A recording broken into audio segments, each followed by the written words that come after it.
Storyville, also known as the district or Tenderloin, was a name given to an infamous red light district in New Orleans. It effectively legalised, I don't know if I can say this word, it's such a pain, prostitution, from its formation in 1897 to its closure in 1917. Infamous not only for its trade, but its overall hedonism, bending of accepted norms, and the development of jazz music. Of course, as a port city, New Orleans had always had a reputation for pros, and Storyville was far from being the first red light area. Formal areas had been in place since 1875, nor indeed were such areas unique to New Orleans, and could be found in most cities, not simply ports. In 1875, an area known as the Swamp was created between South Robertson and South Liberty in the Faubourg. It declined in the early 1860s, partially due to its unsafe reputation. This shifted many of the businesses to Basin Street, becoming known as the Line. Indeed, its creation was really an attempt to contain street pros in the rest of the city by the city's leaders in 1897, based on an attempt to contain the trade in ports in Germany and the Netherlands. In particular, it was promoted by Alderman Sidney Storey, hence its name. Its boundaries were Custom House, now Iberville, to the uptown side of St. Louis Street, and from the lakeside of Basin Street to the riverside of North Robert Street. Thus it contained blocks on Bienville, Conti, Custom House, St. Louis, Marais, North Basin, North Franklin, North Robertson, Treme and Villiers Streets. It therefore also was convenient for the French Quarter, Canal Street and the Southern Railway Terminal. When I lived on Charters, the area contained the Iberville housing project, which was considered unsafe to visit, save for the quarter side of Rampart. I did, however, used to visit Armstrong Park, adjacent to its boundaries, when I DJ'd on WWOZ, which was then based in the park. When the United States entered World War I in 1917, the Army and Navy issued orders prohibiting pros within 5 miles of military sites. In order to secure the port as a point of embarkment and disembarkment, the city had to close the area. Effectively, the federal government ordered Storyville closed down, and the city, under duress, acquiesced. Legal protests by local businesses went all the way to the US Supreme Court, failed to change the order, including a representation to the Army and the Navy by the then Mayor Martin Berman, who claimed that you can close Storyville, but you cannot make it unpopular in Louisiana. Nevertheless, from around 1910, Storyville had begun to decline, due to what are known as the Tenderloin Wars between rival dance halls. Much activity removed to the Tango Belt on the edge of the French Quarter around Iberville, Bienville and Conti.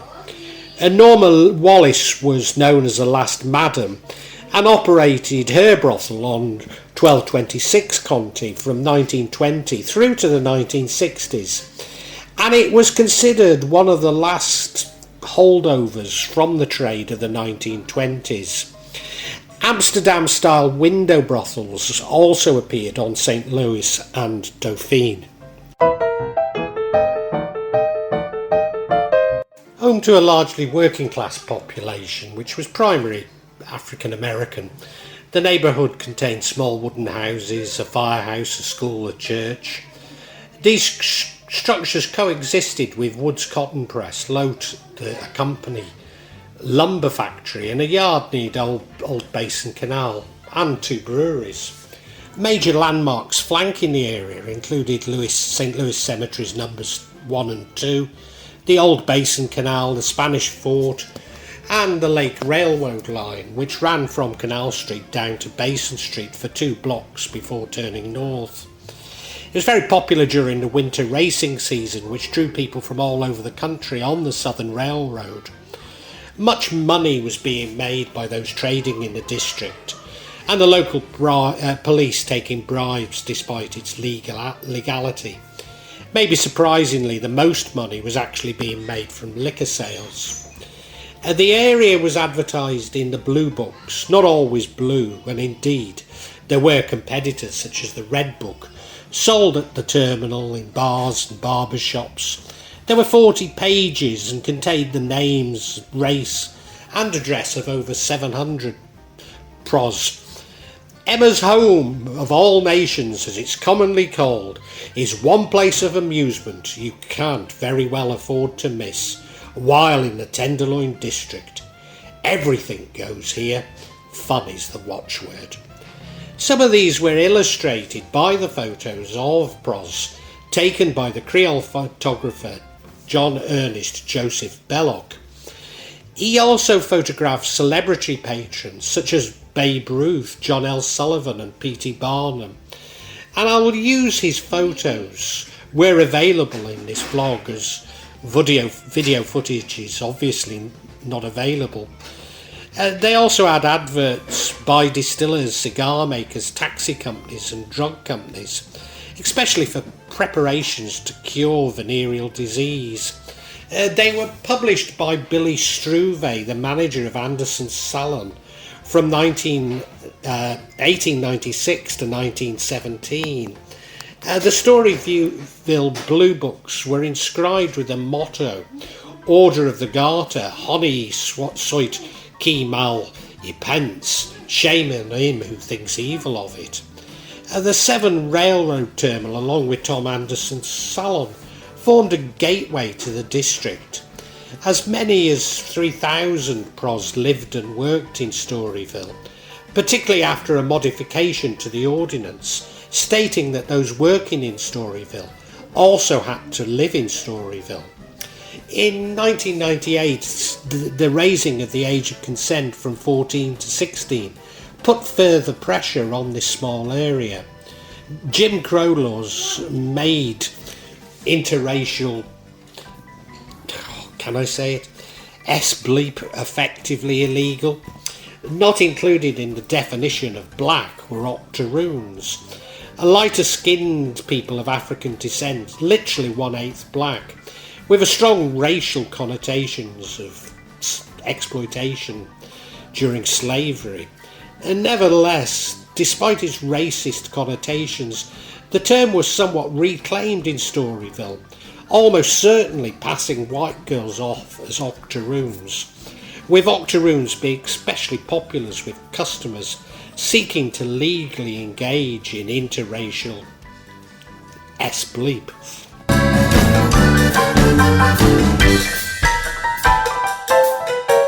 Made more money in Storyville than in other venues around the city. On the back streets, Few Close Cabaret, Funky Butts Hall, the Entertainers, also known as 101 and 102 Ranch, a Big 25, Pete Lala's, the Frenchman's, I put Pete Lala's again, and the Tuxedo Dance Hall, provided many of jazz's most notable performers with income, an environment in which they could hone their musical styles. Artists such as Buddy Bowden, Freddie Keppard, Manuel Fesmanetta, Clarence Williams, Oscar Papa Celestine, Edward Kidori, Joe King Oliver, Johnny Dodds and youngsters Louis Armstrong and Sidney Bechet found work and inspiration. These performers used their gigs and cutting contests, competitions between musicians, to refine new styles, contributing to the development of the jazz sound emerging from the Crescent City. Of the many musicians who played in the district, all but a few, the piano player Kid Ross being one of the most well-known exceptions, were of African descent. Female musicians included Lizzie Miles, Anne Cook, Rosalind Johnson and Mamie Desdunes, which are amongst those performing regular. Visitors could choose nightly from a range of establishments based on the sounds, dances, prices and clientele they preferred. And many of the clubs operated as black and tans, some run by African Americans, where interracial audiences were tolerated by law enforcement, and many whites eagerly consumed black culture.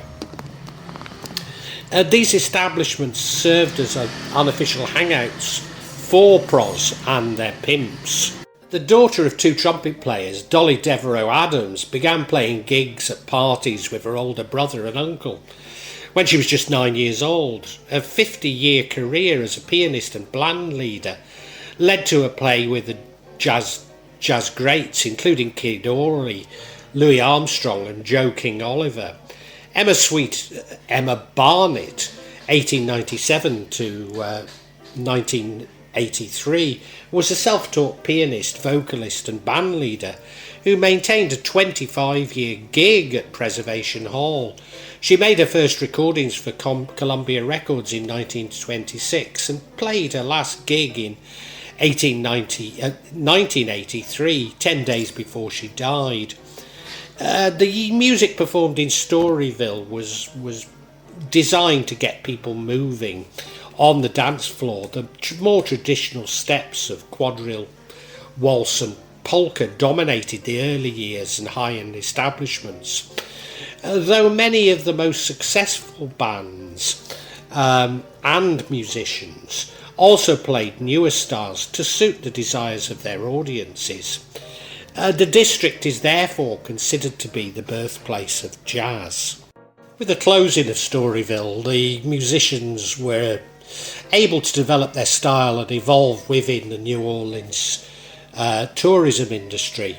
The appeal of jazz and vice gave New Orleans favourable conditions for making money and opportunities to play on riverboats and tours. Some musicians did leave the city, spreading their musical talents and knowledge to other cities, especially Chicago, expanding jazz across the US.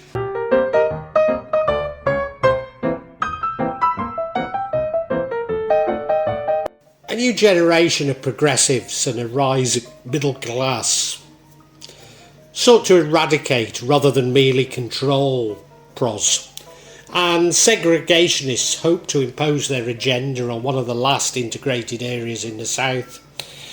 When it was proposed in early 1917 that the district be formally segregated, which would have forced many of the black women working in Storyville to relocate to the so-called Black Storyville, the ordinance required the removal of all bleep workers of African descent from more established and lucrative positions of Storyville to a much less profitable uptown section. Several prominent black madams, led by Madam and Plaintiff Willie Piazza, filed suit to retain their properties and won. The case was one of the first legal victories in the decades-long fight against the injustices of Jim Crow. But before anything could be made of the district was closed for good as a result of the intervention of the Army and Navy, the federal government. The Jim Crow laws resulted in those P's considered black were restricted to Perdido, Gravier, Franklin and Low Cost by the site of what is now City Hall. This resulted in separate red light district for African American patrons, known as Uptown or Black Storyville, and it also operated quasi-legally. Kate Townsend, real name Kate Catherine Cunningham, arrived in New Orleans from Liverpool via New York at the age of 18. Her voluptuous figure made her a favourite with wealthy clients and politicians. You may know that my father was from Liverpool, and he used to say to me, "Faint heart never won fat tart." She built the first of the grand brothels on 40 Basin Street, in 1866, almost certainly backed by her wealthy clients.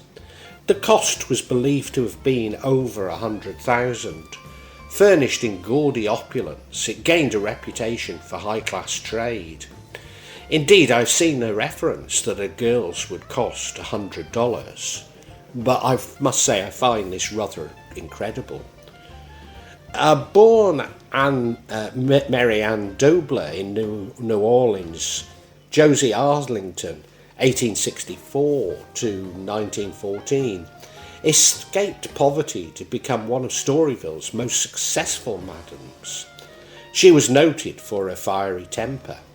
She took the name Arlington from a fashionable Hot Springs, Arkansas resort hotel she admired, and she applied the name to her brothel at 172 Custom House. Having inside knowledge of the Storyville Ordinance, she moved to 225 North Basin Street. The Arlington is advertised in the Blue Book as the most decorative and costly fitted out sporting palace ever placed before the American public. It also catered for more exotic fetishisms, such as S&M, conducted by girls imported from Europe. For $5, men could partake in orgies arranged at the Arlington. In 1905, a fire destroyed the Arlington, and it moved above the Anderson Saloon. In October 1906, Josie Arlington left the brothel in the care of a long-time associate, Anna Casey, and moved into a substantial private residence at 2721 Esplanade Avenue. Now, I did live in New Orleans, and I've always called it Esplanade, but I've heard others call it Esplanade. No, it is Esplanade, isn't it? Anyway, excuse me if you think I'm mispronouncing things, but I did live in New Orleans. I was married to a girl from New Orleans, and, their family never corrected me, so I'm going to call it Esplanade. The house was moved to its current location, 2863 Grand Route St. John, around 1922, when the school board purchased the Esplanade land for the construction of McDonough No. 28 School. Hattie Hamilton arrived after being divorced from Samuel Ploon in 1866, started working on Rampart. There she met State Senator Robert Beers, becoming his lover. He set her up as a madam on 21 Basin Street. In 1870, Hattie Hamilton got into a drunken quarrel with Senator Beers, in which Beers was killed by a stab wound. She was quickly released, presumably not to create a scandal, but this saw the demise of 21 Basin Street. Hattie simply moved to another premises and ran it until her death in Virginia in 1882. Norman Wallace was the madam of 1026 Conti Street in 1917, just prior to the ending of the district.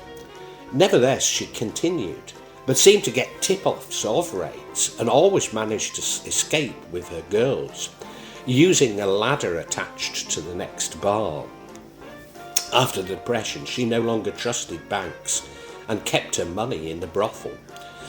She gave up the brothel in the 1960s, turning it into an Italian cafe.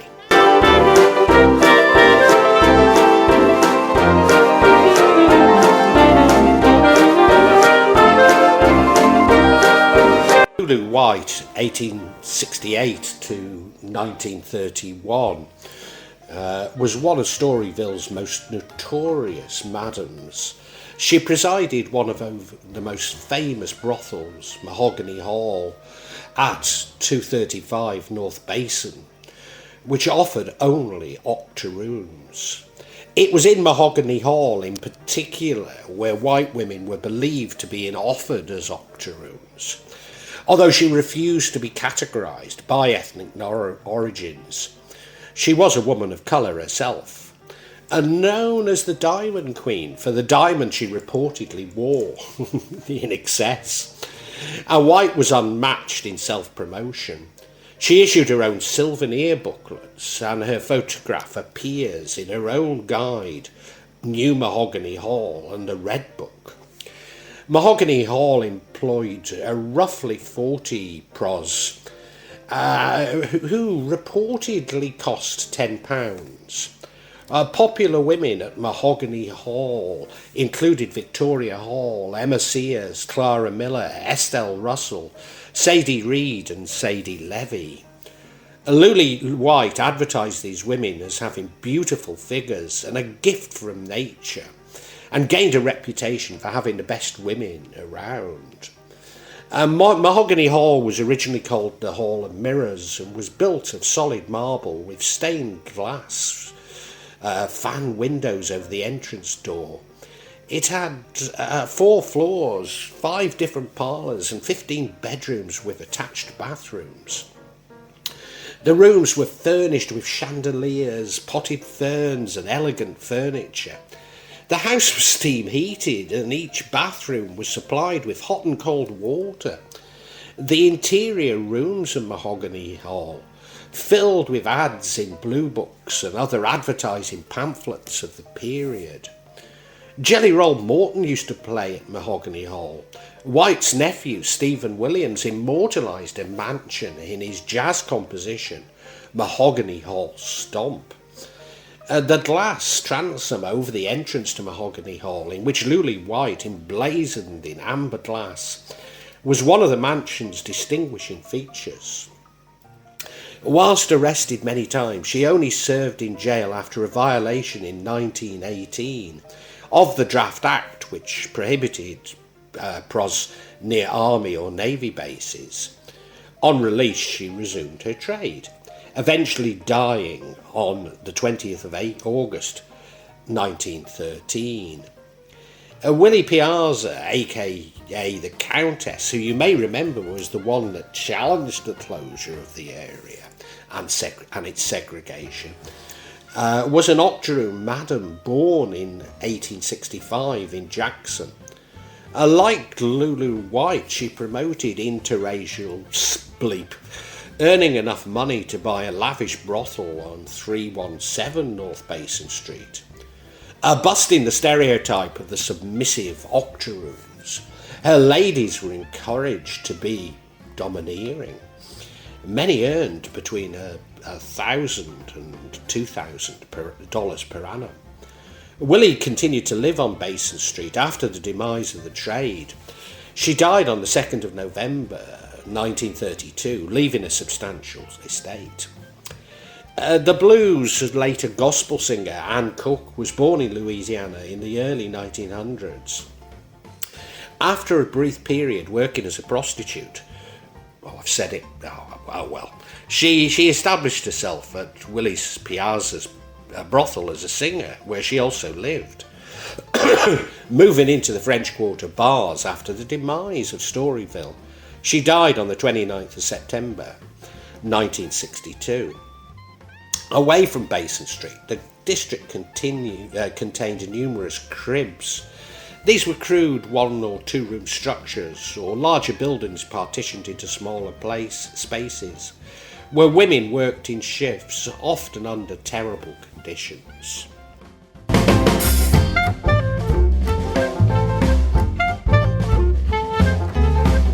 On the 3rd of November 1883, Kate Townsend was stabbed to death by her lover, Treville Egbert Sykes.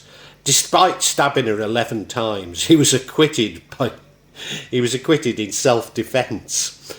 Following a long legal battle, he inherited her estate, or what was left of it. The mansion was closed down in 1897, and it was not in the boundaries of Storyville itself. Josie Arlington retired to Esplanade, dying on the 4th of February 1914. She's buried in a lavish tomb she'd already purchased at Metairie Cemetery. The bronze female shape on her tomb is believed to signify a virginal girl being turned away from Josie's brothel door. A final statement to Josie promised that no woman's chastity was ever soiled on the grounds of her establishment. But her family moved her after the tomb became a controversial tourist attraction. She's said to haunt Metairie Cemetery. The tomb bursts into flames after dark and the urn glows red. Other claims that it's a guardian angel walking round the cemetery, on the lookout for some people with evil intent on the mind. Norma Wallace was found that her husband was having an affair and shot herself. The premises on 1026 Conti Street are still said to be haunted by her. It's now apartments and residents here clinking of glasses, laughing, and the smell of cigarette smoke. Norma was a heavy smoker. The Creole Gardens, a date from the 1840s. It's now a bed and breakfast. Some of the rooms have been rented to pros. When it was being converted, contractors claimed to have seen doors opening and closing themselves and materials being moved. Guests claim to hear voices, feel that they're being watched and see shadowy figures. At the top is room 2C, where people feel cold spots and feel like they're being pushed. The Mississippi River Bar on St. Philip's had been a notorious rough bar and brothel. AP hung herself after her boyfriend was killed in the Civil War. She's been seen in the ladies' toilet and can be seen standing behind customers in a mirror. This was around the corner from my home on Charters, and I did used to frequent it. I wouldn't have called it one of my regulars, but I did used to go in there. But I was completely unaware of its history and reputation. May Bailey's place at the Dauphine Hotel was originally the location of Charity Hospital. May Bailey was Bailey's was a brothel within the French Quarter. She apparently paid the police fines prior to being caught and was therefore granted what could be described as a brothel licence, which she used to display. One of the former employees is said to haunt the house. She was apparently an expert cocktail mixer, and glasses have been seen moving in the bar and her shadowy figure in the mirror. A bar stool has also been seen to elevate. It was also used as a hospital during the Civil War, and a Confederate general has been seen walking in a courtyard, often accompanied by a lady. A dancing ghost named Jules is seen in the ballroom, sometimes with an orb. May Bailey's sister Millie has also been seen in a wedding dress. She apparently lost her fiancé in the Civil War. Suites 210 and Suite 211 are said to have many poltergeist activities, including furniture moving. A black ghost known as George has also been seen. The annex to the Dauphine is called the Herman House, as this was owned by German Samuel Herman. Herman lost his house with a crash in the cotton market. It also became a low-rent brothel known as the White Elephant. Nellie O'Neill and Eliza Riddle were two ladies working there. There were rumours of clients being murdered and buried in the courtyard. Footsteps and sightings of ghosts are not uncommon here. Now, in my vlog on Interview with a Vampire, I mentioned the Casket Girls of the Ursuline Convent. The Ursuline is opposite to where I used to live on Charters. The top floor is said to be haunted by casket girl vampires, novice nuns who came from France with their caskets. The land on which the land on which was built was owned by the Ursuline nuns on 616 Ursuline Avenue. Is known as the Hotel Villa Convetto. It is speculated that this was the original House of the Rising Sun brothel, on account of it having markings of a rising sun on it. although many other buildings have this and therefore can claim this accolade. In the 19th century, the Villa Convetto was a brothel. Many guests have claimed to be troubled by a ghost of a former madam, whispering their names in their ears. Female spirits shrouded in black have also been seen.